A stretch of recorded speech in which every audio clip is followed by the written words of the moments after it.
নাহাদের বিষয়টা ছিল যে তাকে আমি টেনিসে পাইছিলাম, এই একাডেমিতেই একটা টুর্নামেন্ট হয়েছিল, আমরা খেলতাম ওই জায়গাতে। শরীফুলকে যে জায়গায় উঠে নিয়ে আসছিলাম সেটা দিনাজপুর ক্লেমোরাস একাডেমি, টোটালি কিন্তু ওই জায়গায় ফ্যাসিলিটিস কিছু ছিল না। এই জন্য যে ধীমান ঘোষ ওই জায়গার চিফ ছিল ওই একাডেমি। রাজশাহীতে আসলে নাহিদ রানা এবং শরীফুলের কথা বারবার সবাই বলেন, এই একাডেমিতে আপনি তাদেরকে পেয়েছিলেন, শুরুতে কেমন পেয়েছিলেন সেটা যদি একটু বলেন। না, শুরুতে যেটা ছিল ওদের শরীফুলের বিষয়টা যেটা ছিল, প্রথমে যখন পেয়েছিলাম ওর পেসের সাথে লাইন লেন্থ খুব চমৎকার ছিল। আর প্রথমে যখন নতুন বলটা দিছি, নতুন বলটা একই জায়গায় বোলিং করতো, আমার কাছে যেন মনে ছিল যে নতুন বল সহজে কিন্তু সবাই কিন্তু একই জায়গায় বল করতে পারে না, সেহেতু ওই সময় আমার কাছে মনে হচ্ছে যে ওর দ্বারা কিছু করা সম্ভব। বসুন্ধরা টিস্যু, অশুদ্ধতার বিরুদ্ধে এক বিন্দুও ছাড় নয়। যে অ্যাকিউরেসি একই জায়গায় যখন বোলিং করে, এখানে কষ্ট করলে কিছু একটা হবে ইনশাল্লাহ, সেটা আপনারা দেখতেছেন। আর নাহাদের বিষয়টা ছিল যে তাকে আমি টেনিসে পাইছিলাম, এই একাডেমিতেই একটা টুর্নামেন্ট হয়েছিল, আমরা খেলতাম ওই জায়গাতে। অনেক জোরে যেহেতু বল করে, আমার বিশ্বাস যে ক্রিকেট বলে বল করলে হয়তো বা এর চেয়ে জোরে বল করবে, সেটা তারপর দিন আমি তাকে ক্রিকেট বলে দেখি। ক্রিকেট বলে দেখার পরে আমার কাছে মনে হচ্ছে যে ওর বয়স যেহেতু কম, 18 বছরের নিচে, 18 বছরের নিচে 2 বছর এজ লেভেল খেলতে পারবে, তখন তার পিছনে আমার কাজ করা স্টার্ট হয়েছে। সেহেতু ওদের যেটা ছন্দ ছিল, আমরা পেস বলার যেটা খুঁজি যে জোরে বলার যদি সে হয় ন্যাচারালি, সেটা হচ্ছে আল্লাহ প্রদত্ত, তাহলে আমরা পাবো যে তাকে আমরা তৈরি করতে পারবো ইনশাল্লাহ। সো জিনিসটা তাদের ভিতরে ছিল বলে হয়তো আজকে ওরা ভালো জায়গায় আছে। এক্স্যাক্টলি। এবং নাহিদ রানার পেসের কথা আপনি বলছিলেন, এবং তার পেসের কারণে এখন তিনি ওয়ার্ল্ডে নোন। আপনি এখন যখন তাকে ইন্টারন্যাশনাল ক্রিকেটে বোলিং করতে দেখেন, মানে আপনার সাথে এই ব্যাপারে কখনো কথা হয় কিনা, বা আপনি আসলে কি অ্যাডভাইসটা দিতে চাইবেন যে এই পেসটার ক্ষেত্রে? না, যখন ও কথা বলতেছিল অকর্ণিসের সাথে, খুব ভালো ছিল শুনে যে অকর্ণ যে কথাটা বলছে একজাক্টলি কিন্তু আমি তাকে এই কথাটাই বলতে থাকি যে আমার যাই কিছু না কেন পেস কোনো কাউন্টডাউন হবে না, সেটা আমি ইনসুইং শিখি, আউটসুইং শিখি।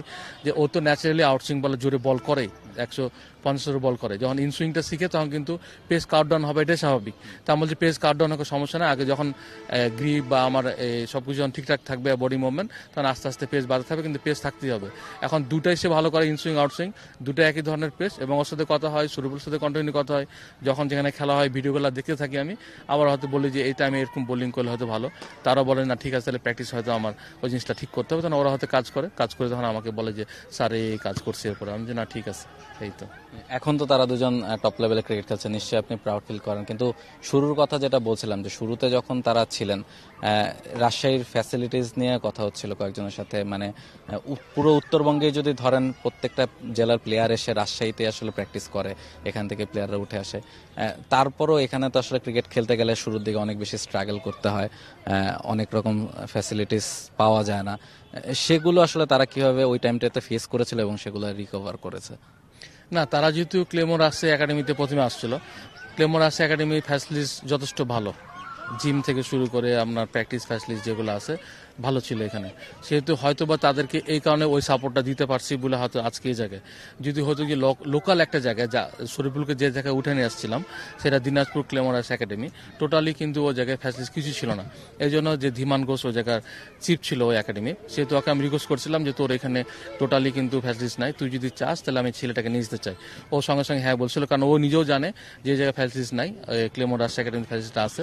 এই জন্য একাডেমিতে নিয়ে আসার পরে হয়তো বা এখানে সে ফ্যাসিলিটি পাওয়ার পরে একাডেমি অনেক হেল্প করছে অনেক বিষয় বলে আজকে এই জায়গায়।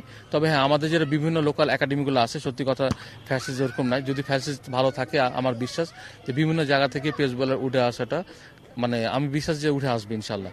এই জায়গায় ফ্যাসিলিটি তারা পাইছি বলে কিন্তু আজকে এই জায়গায় ফ্যাসিলিটি না থাকলে টোটালি হয়তো বা পাইতো না। থ্যাংক ইউ সো মাচ ভাই, thank you, good luck. For more updates, subscribe to our YouTube channel and click on the bell icon. Follow us on Facebook and Instagram. Download T-Sports app to enjoy exciting games and highlights. Visit tsports.com.